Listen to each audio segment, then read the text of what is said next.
Hala, gulo-gulo na naman buhok nito. After biyahe.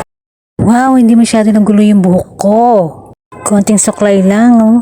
Ayos na. Ito nga pala ang gamit kong shampoo at conditioner. Ang Bremont Shampoo and Conditioner. Dahil ubos na, kaya bumili ng bago. Ito na ngayon ang ginagamit namin dahil maganda nga ang resulta. Nakita mo naman kanina, hindi ba? O ayan, katatapos ko lang maligo. O diba, ang dali niyang suklayin. Gusto ko rin to dahil maganda ang bagsak ng buhok ko. Dahil nga, nagulo ang buhok ko sa biyahe, sinuklay ko to agad para makita nyo. O diba, ang ganda ng resulta niya. Ang ganda ng bagsak ng buhok ko at malambot pa ito. Nga pala, hindi pala ako nakapag-conditioner dahil nagmamadali kami. Kaya shampoo lang ang ginamit ko. Pero tingnan mo naman, ang ganda pa rin, hindi ba? Lalo na kapag nag-conditioner ka.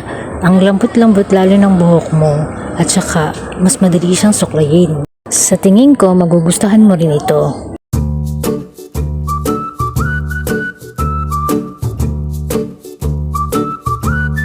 Thank you for watching!